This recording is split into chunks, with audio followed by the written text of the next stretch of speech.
I hated dogs. I couldn't stand dogs growing up. Then I got Benny, and he changed my life. Army specialist David Bandrowski suffered a brain injury from a roadside bomb in Iraq that left him depressed and suicidal.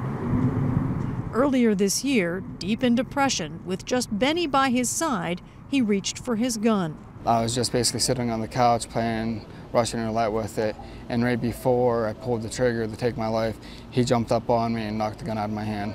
And I believe 100% he saved my life. Psychological service dogs like Benny are trained to respond to their owner's fear or panic by barking, for example, or nuzzling their owners. Susie, here. Support groups and volunteer trainers like Debbie Kendall provide the dogs to Army soldiers for free. We found more than 120 soldiers have them.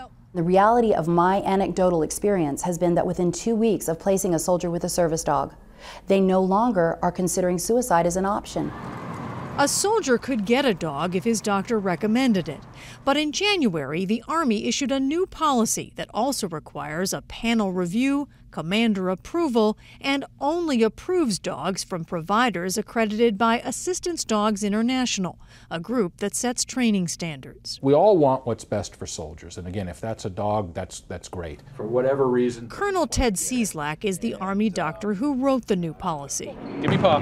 He says the Army had no formal policy and wanted to set minimum requirements. I don't see this as a huge obstruction to soldiers getting the animals they need. But since the new policy took effect in January, dog providers at 4 bases say they've not been able to get dogs to soldiers who requested them. Other soldiers could lose their dogs. Fort Bliss's commander concluded that service dogs should now be a treatment of last resort. Is that a problem? Yes, and I think as we go forward and try to revisit the policy and craft new guidance, that's something we'll want to take a serious look at. David Bandrowski is unsure if he'll be able to keep his dog. That worries him. I'm on medication like crazy for the symptoms, but now since I got him, he took 99% of all their symptoms away.